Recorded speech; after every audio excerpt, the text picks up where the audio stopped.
definicionfm.cl, líder en noticias. Hola, ¿qué tal? ¿Cómo están? Bienvenidos, buenas tardes. Aquí estamos en vivo y en directo en Radio Definición en este día miércoles 1 de octubre 2025, y en esta oportunidad de manera especial y también exclusiva vamos a conversar en vivo con el candidato presidencial Eduardo Artés Brichetti, quien está de visita aquí en nuestra comuna de Taltal y por cierto está aquí en vivo junto a mí ahí en el estudio de Radio Definición. ¿Cómo está, don Eduardo, candidato, profesor? Bienvenido, buenas tardes nuevamente aquí a la radio. Muy buenas tardes, muchas gracias por la invitación. Contento aquí en Taltal. Bueno, para nosotros es la tercera vez que lo entrevistamos, primera vez sí aquí en vivo, primera vez que estamos en vivo, las veces anteriores habían sido grabaciones. Usted nos contaba que ya a las 14 horas deja nuestra ciudad de Taltal. ¿Desde cuándo que está aquí en la comuna? El día de ayer y Llegó, hoy. ya, bien. Y bueno, ha sido una cantidad de actividades que hemos realizado y bien contento. Bueno, cuéntenos, detállenos esas actividades, con quién se ha reunido, cuál ha sido su base de apoyo en estas poquitas horas aquí en la ciudad. Bueno, primero con el comando a nivel municipal, a nivel, comunal, mejor dicho, de la campaña, ¿no? Viendo algunas tareas, algunas cuestiones para llevar adelante. Algunos jóvenes también han salido a repartir algunos panfletos con la candidatura. Luego hemos tenido el día de ayer reuniones con algunas organizaciones sociales, como es Taltal Sustentable, en el cual los integrantes nos han hecho una muy buena exposición sobre sus demandas, sobre su trabajo, sus intereses, cómo ven ellos a Taltal desde un punto de vista medioambiental, sustentable, del turismo, por cierto, etcétera.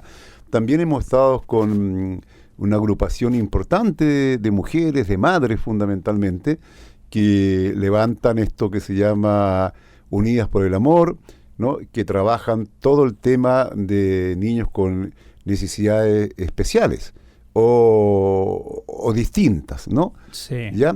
Y es muy importante el trabajo que están haciendo y las complicaciones que tienen también desde un punto de vista hoy día de espacio. Nos contaban de que tenían un espacio concreto en un momento determinado, hoy día han entrado en contradicción con la alcaldía, no le están dando el espacio que tenían para llevar adelante sus labores, ¿no?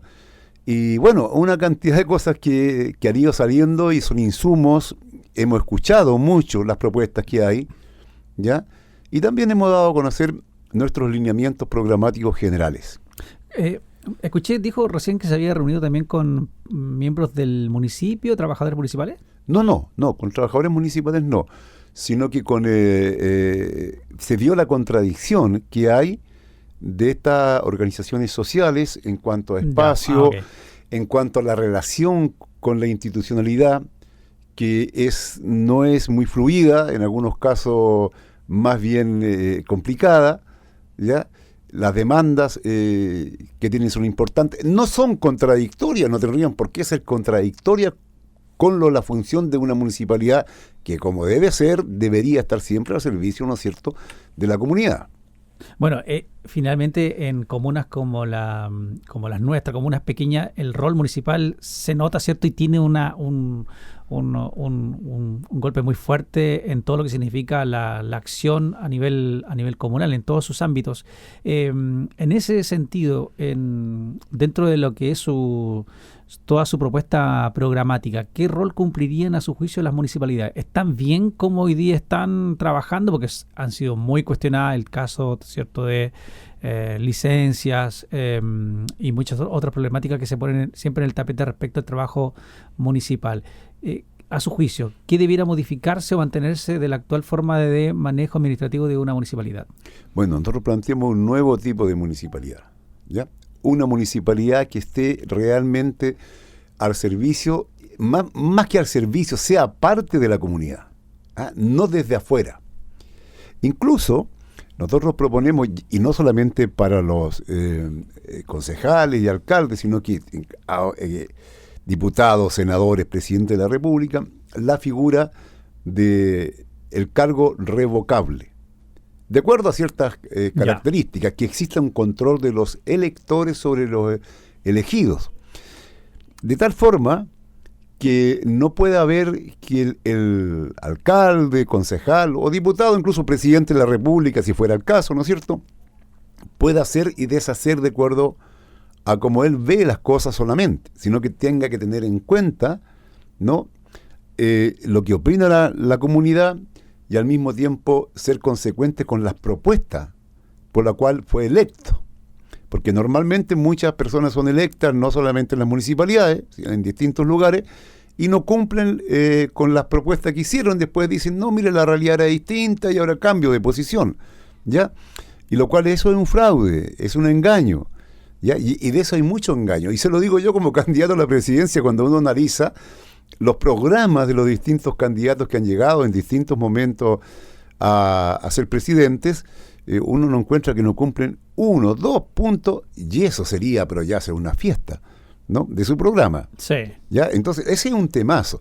Bueno, también vemos nosotros que la municipalidad debe estar y funcionar con cabildos comunales donde se discutan hasta los presupuestos y donde existe una transparencia muy fuerte y que el pueblo, no solamente los pobladores, los ciudadanos de la municipalidad, los integrantes de una comunidad, tengan un control, sino que sean gestores y parte del proceso.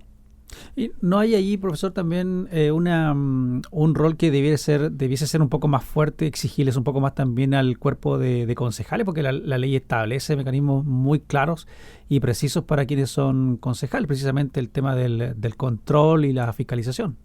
No, evidentemente que sí, hay muchos consejos, ¿cómo se llama?, de concejales, ¿no?, valga la redundancia, que no hacen su función.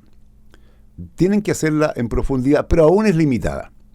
Aún, digamos, los alcaldes tienen una potestad demasiado fuerte, ¿ya? Son verdaderos reyesuelos en algunos casos, ¿no? No conozco a cabalidad lo que pasa en esta comuna, por eso no quiero personificar acá, ¿ya?, que hacen y deshacen de acuerdo a sus particulares puntos de vista, ¿no? Y no tiene que ser así, no debiera ser así. Eso no es bueno ni para los alcaldes, ni para los concejales, menos aún para la comunidad, ¿no? Tiene que haber una integración de la comunidad, un quehacer desde la comunidad, y toda la institucionalidad tiene que funcionar de acuerdo a la comunidad y no de acuerdo a los particular puntos de vista que tenga la administración municipal, que a veces reemplaza la acción concreta de la gente con técnicos que a veces ni siquiera conocen la comuna. Se da en algunos casos, digo, no sé si es el caso de acá, no quiero entrar en esa situación para no hablar desde el desconocimiento, que traen técnicos de afuera, que viven en otras ciudades, en otras regiones incluso, y vienen con ideas fijas o con copiar y pegar alguna experiencia que se dio en tal cual lado y resultó, o a lo mejor les gustó, pero no tiene por qué ser la práctica necesaria para una realidad que a lo mejor es distinta. Perfecto. Entonces tiene que estar la gente en el centro, el pueblo en el centro. De ese escuchar, usted hablaba recién de Taltal Sustentable, todo lo que plantearon ellos, ¿cierto?, desde el punto de vista ambiental, trabajo que hacen aquí en la ciudad, en este recorrido por Taltal y también por Antofagasta, porque usted está del lunes aquí en Antofagasta, ¿no?, en la región. Sí, estuve en Antofagasta y el día lunes estuve en la Universidad de Antofagasta, tuvimos en el auditorio un encuentro con estudiantes, los compañeros dirigentes del movimiento estudiantil allí nos decían que hacía mucho tiempo que no estaba esa cantidad de estudiantes dentro de un recinto para una exposición, para un conversatorio, ¿ya? Así que venimos muy contentos por el recibimiento que hubo allí. ¿Qué aspectos cree usted son los más sensibles en esta escucha que ha realizado aquí en la región de Antofagasta? Por ejemplo, yo le planteo uno, el tema laboral. Sabemos de la importancia de la minería en la creación de empleo a nivel regional. De hecho, ayer salieron las cifras en nuestra región, 6,7%, con un fuerte incremento solventando, ¿cierto?, estas cifras de empleo en la administración pública, el Estado también como contratador de personas. ¿qué aspecto le mueve ese tema, el tema del empleo, la creación de trabajo? ¿Por dónde iría su gestión en ese ámbito? Bueno, esta región y la zona acá, creo que también nosotros estamos por redefinir lo que son las regiones, ¿no? Pero esta zona en concreto es evidentemente minera. Entonces, si nosotros tuviéramos la refinición, el refinar, ¿no es cierto?, el concentrado, en este caso hablamos de cobre, industrializar incluso el litio en otros lugares, por cierto, de toda esta zona, macrozona, ¿no?, que va más allá de esta región, sería muy importante porque significaría desarrollo tecnológico, ocupación digna y de calidad para una muy buena cantidad de gente, significaría solucionar problemas medioambientales, por cierto, no solamente en el plano nacional, sino incluso en el plano internacional, ¿no? Y claro, y riqueza, porque usted comprenderá que hoy día en Chile solamente refina el 8% del cobre y el resto lo refinan en algunos lugares donde ni siquiera tienen cobre, como Hamburgo, ¿no?, en Alemania, China, Japón, incluso Estados Unidos, ¿ya?, cuya porcentaje de refinamiento es muy alto. Pero además de eso, nosotros estamos porque de cualquier manera una situación que el Estado deje de ser indolente y permisivo en términos de lo que es el robo, porque así, digámoslo, de nuestros recursos. Hoy en los puertos que tenemos, ¿cuántos puertos tenemos? Como 5 puertos, ¿no?, para la exportación de concentrado, de tierra en el fondo. No hay laboratorios que puedan ir calificando qué es lo que va saliendo del país, ¿no? Ahí no solamente sale cobre, sale oro, plata, tierras raras, una cantidad de elementos que son mucho más caros que incluso que el cobre. Molibdeno. Molibdeno, por Exacto. ejemplo, ¿no es cierto? Y eso no se tiene presente. Eso es gravísimo porque es una pérdida enorme.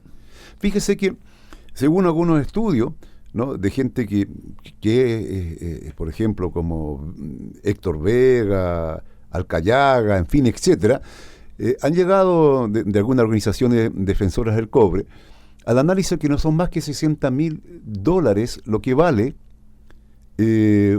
instalar una, ¿cómo se llama?, posibilidad de ir testeando químicamente lo que sale del país en cada puerto. Son 300 y tantos mil dólares. O sea, si un Estado no tiene esa cantidad de dólares, es un Estado fallido. O sea, no es una cifra que sea tan grande para un Estado. O sea, hay una política de dejarse robar por presiones de otros que quieren quedarse con la parte del león. Eso es impresentable en nuestros casos. En el caso del litio, ¿le gustó a usted el acuerdo SQM con Codelco, en este caso el Estado? Que es porque en principio se apuntaba a que el litio debía dar un salto de calidad, justamente lo que usted dice, industrializarlo, que Chile se convirtiera en un productor, fabricante de baterías, por decirlo, por iniciar, ¿cierto?, una fase de industrialización de este elemento. Pero al parecer solamente está en una fase de extracción hasta un cierto número de años. Entonces parece que no se avanza mucho en eso, de buscar esa industrialización tan anhelada. No solamente no se avanza, sino que lo que es peor, lo mismo pasa con el cobre, las cifras de explotación, la cifra de producción, mejor dicho, más exacto, obedecen a otros intereses y no los intereses nacionales. Porque si nosotros tuviéramos industrializado, nacionalizado, bajo propiedad pública estatal, podríamos tener cifras menores de producción y obtener incluso la misma cantidad de recursos o más.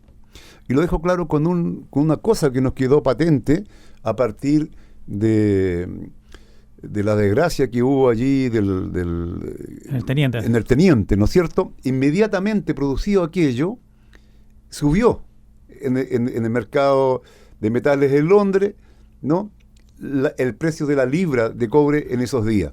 Claro. Entonces, ¿qué significa? Que a lo mejor podemos producir menos cobre y cuidar nuestros recursos, ¿ya?, porque no son inagotables, ojo, en algún momento se agotan, ¿no? Y tener los mismos recursos, quizás más. Más aún si tomamos estos recursos y los industrializamos. Usted bien decía, venderlos en batería, etcétera. Pero lo que hizo el gobierno de Boric es una barbaridad, por decirlo menos. Es gravísimo lo que hizo. Boric prometió, ¿no?, algo que es fundamental para el país, la Empresa Nacional del Litio. Sí. Empresa Nacional del Litio que nunca existió. Más aún, hizo entre Codelco y lo que es Soquimich una empresa mixta, ¿no? Hizo un acuerdo. Pero es que eso es en forma de inconsulta, y además de inconsulta, sin licitación, rayando en la ilegalidad. Eso habría que analizarlo en profundidad, porque no puede ser que eso se haya hecho de esa manera. Porque si quería hacer aquello, podrían haber habido otras empresas nacionales e internacionales interesadas que a lo mejor ofrecían mejores condiciones, pues. No tendría por qué haber sido sí y ante sí, por sí, con Soquimich.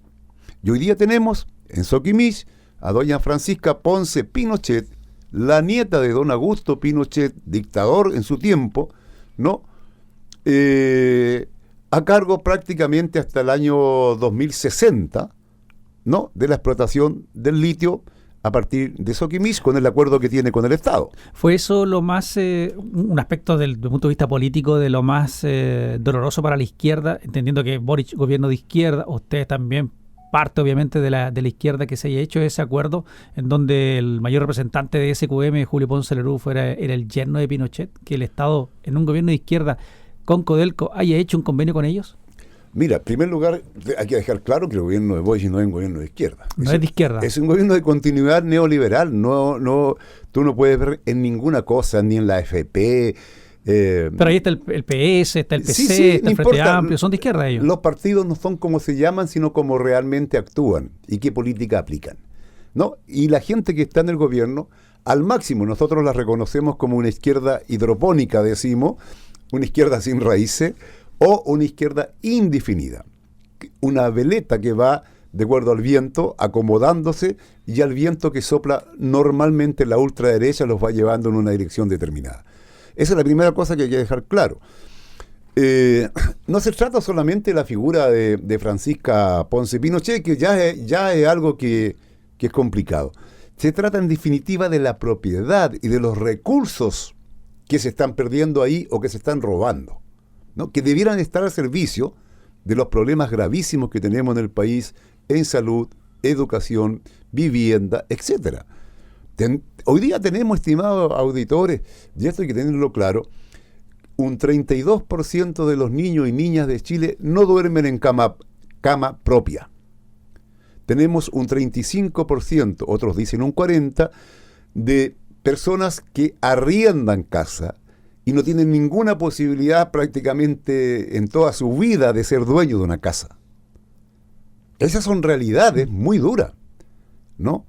Y si no colocamos los recursos para industrializar el país, tener empleo lo más pleno posible, ¿no?, digno, ¿ah?, y que nos permitan una vida civilizada, no vamos a resolver estos gravísimos problemas de nuestra sociedad. ¿Qué rol cumpliría el Estado en esa creación de empleo? ¿Usted es de la tesis de agrandar el Estado? ¿Es el Estado el que debe sostener todo en función del empleo cuando esto venga a la baja? Cuando hay una especie de baja, ¿es el Estado el que debe asumir ese costo? En primer lugar, nosotros hablamos de un Estado de nuevo tipo. Este Estado, como todas las instituciones, no son neutrales. A ver, voy a definirlo de esta manera. En un sistema neoliberal que está con un rayado de cancha como es la Constitución del 80 y las leyes en Chile, que están al servicio de ese modelo, porque para eso es, ¿no?, necesariamente todas las instituciones del Estado tienen función para que se fortalezca el sector privado. Es por eso que, por ejemplo, no funciona de calidad y cantidad la salud, la educación, la construcción de vivienda, etcétera. Porque si, por ejemplo, la salud fuera sin fines de lucro y fuera fuerte la salud pública, ¿no?, la gente no iría a las clínicas porque tendría satisfacción plena de calidad y cantidad en lo público. Sin embargo, va a lo privado porque necesariamente lo público tiene que ser de mala calidad. Y se lo digo yo como profesor, ¿no? En la enseñanza, todo lo que es público tiene que ir a media, porque si no el gran negociado que hay en la educación pública no existiría. Pero lo que es más grave, estimados auditores, es que el sector privado se sostiene por el aporte, por la subvención que le da el Estado al sector privado. Es decir, ni siquiera el neoliberalismo funciona como un sector privado propiamente tal. Vive del auxilio multimillonario que le entrega el Estado. ¿Qué pasa con los servicios locales de educación pública? ¿Le gusta ese traspaso desde las municipalidades hacia esta nueva institucionalidad? Porque, mira, aquí en la región de Antofagasta, el año 2024, mediados del 2024, se dio por iniciado el SLEP Antofagasta, el Licancabur de la provincia del Loa. Ese ya está funcionando. Se decía que ahora, el 1 de enero del 2026, SLEP Antofagasta debía fusionar a todos los colegios de Sierra Gorda, Mejillones, Antofagasta y tal. Pero ahora el gobierno dijo, ¿a 3 meses de terminado el año, dijo que, ¿saben qué? No va el SLEP Antofagasta porque faltan muchas cosas. Un año más, 1 de enero de 2027. Eso también no tiene que ver no solamente con un Estado que no llega a tiempo a cumplir con las metas que ellos mismos se proponen. Bueno, el Estado hace mucho rato que no llega a tiempo en temas de educación. No, pero en este caso específico. En específico en la educación, claro que sí, pues, no llega a tiempo. Y no solamente no llega a tiempo, sino que las medidas que implementa es prácticamente más de lo mismo. En lo sustancial no hay profundamente un cambio. Pues tenemos la educación municipal, luego tenemos los SLEP, ¿no? ¿Qué está produciendo eso? ¿Se han solucionado los problemas de infraestructura? ¿Los problemas de dotación profesionales? Y te digo de dotación profesionales porque resulta que tiene que haber en la educación pública una dotación adecuada. Es decir, por ejemplo, las escuelas públicas no tienen, a veces, en su gran mayoría, de profesores propiamente tales en ramos que son mirados en menos: educación física, música, artes plásticas, inglés, etc. Entonces, la educación no es plena, no es una educación armónica que permita la formación de los jóvenes de tal manera que puedan tener, por lo menos de partida, de entrada, una cierta igualdad con aquellos que estudian en la educación privada, donde sí tienen música, donde sí tienen coros, donde sí tienen educación física, etcétera, con profesores adecuados a ello. Ese es un tremendo tema. Entonces, nuestros niños en la educación pública, ya sea municipal o con los SLEP, que es un pasito ahí, todo en la medida de lo posible, al estilo Pato Elwin, o como dice Boris ahora, pasito a pasito, ¿no? Pero que en realidad parece que un paso para adelante y 2 pasos para atrás.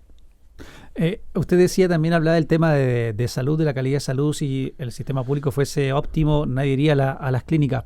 Bueno, el gobierno del presidente Boric planteó en su programa de gobierno un seguro único de salud. Es decir, que la mayoría de las personas, eliminar las ISAPRES o terminar poco a poco con las ISAPRES, ¿cierto? Generar un solo seguro privado y que la mayoría de las personas fueran a un seguro público. Es decir, FONASA que asumiera a toda esa masa de personas. Pero finalmente el gobierno también apoyó un proyecto para el salvataje de las ISAPRES. Entonces, ¿cómo se entiende eso? Usted, si usted estuviera en el gobierno, ¿qué diría? ¿Vamos con el término de las ISAPRES, que todo el mundo a FONASA?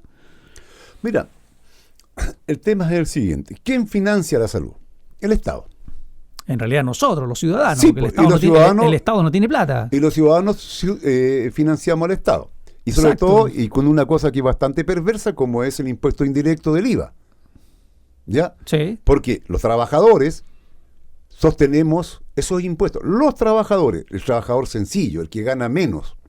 Porque el que gana menos, todo su sueldo lo transforma lo gastan, ¿no? En consumo. En consumo. Y eso se traduce en IVA. Producen IVA. Mientras los que ganan bastante dejan una parte importante para una acumulación e invertir en negocios distintos. Entonces, de verdad, quien paga más impuestos porcentualmente somos los trabajadores que ganamos menos. Eso ya sea pasivo o activo, ¿no? Esa es la primera cuestión que está clara.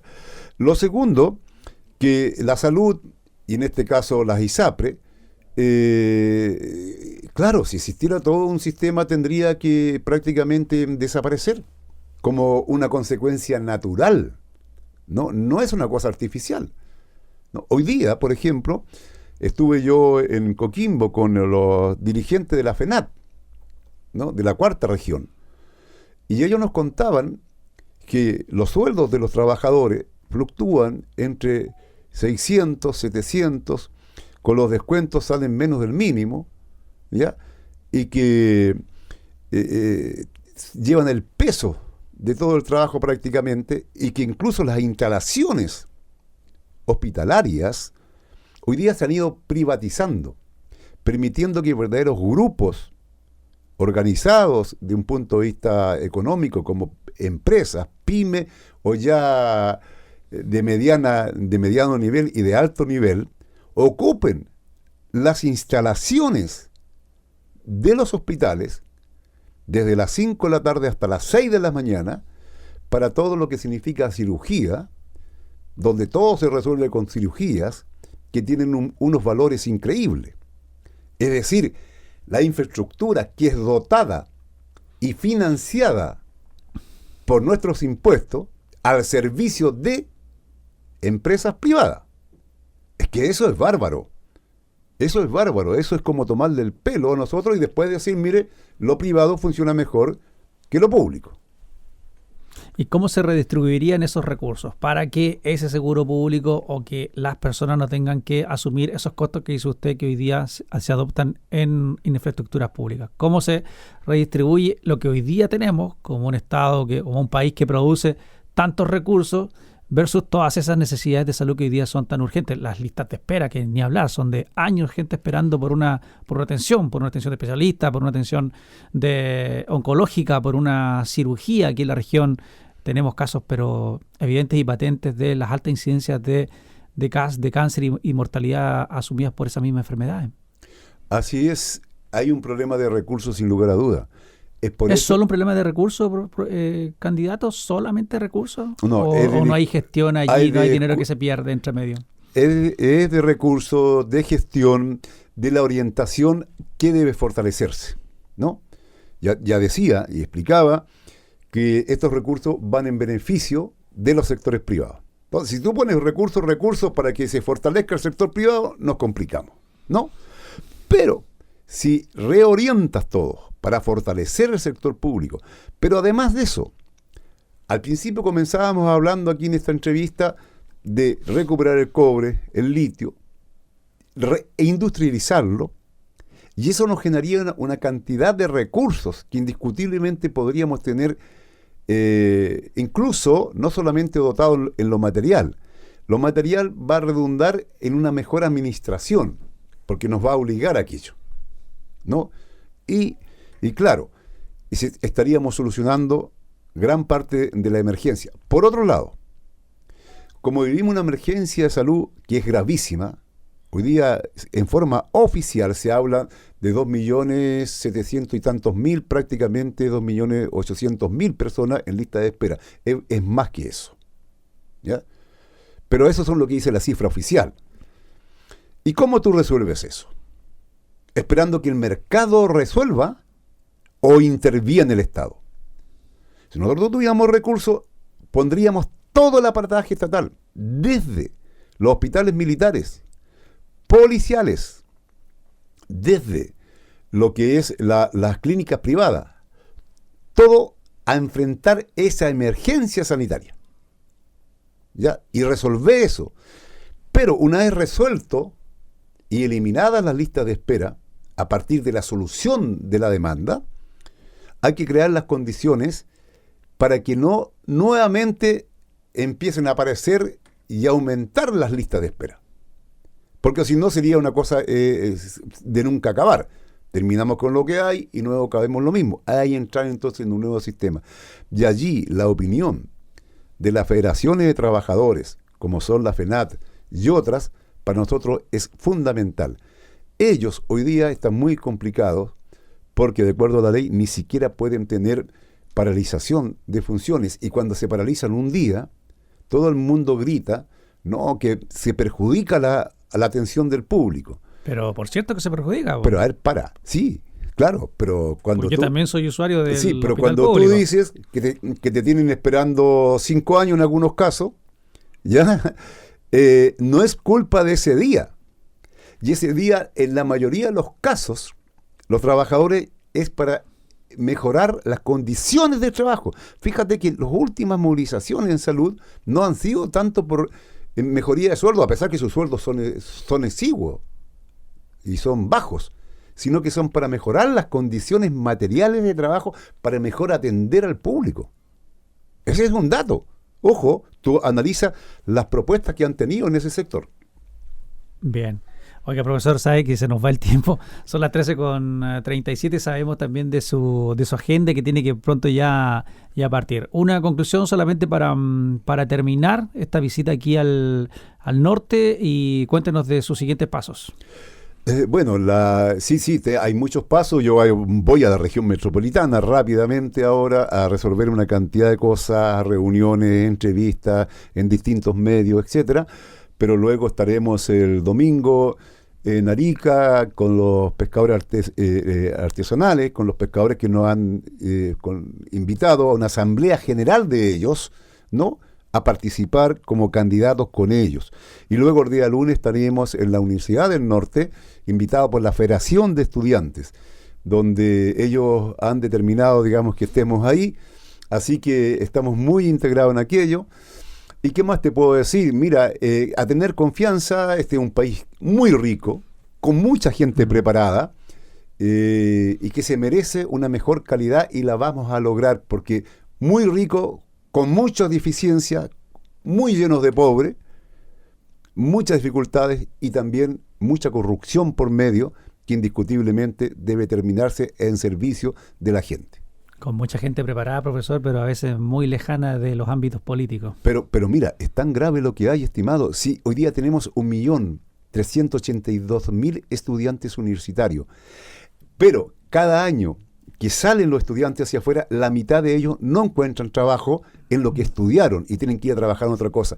Hasta la educación se transformó en una venta de ilusiones, porque no es el mercado el que regula. Hay que tener una economía que oriente a los distintos sectores productivos, culturales, educativos, salud, etcétera, etcétera. Claro, una pirámide bien establecida. Así es. Muchas gracias, profesor, por estos minutos aquí en Radio Definición en Taltal, y bueno, estaremos en contacto en los siguientes meses. Mi mejor deseo para todos los habitantes de Taltal y para la Radio Definición. Muchas gracias por la invitación.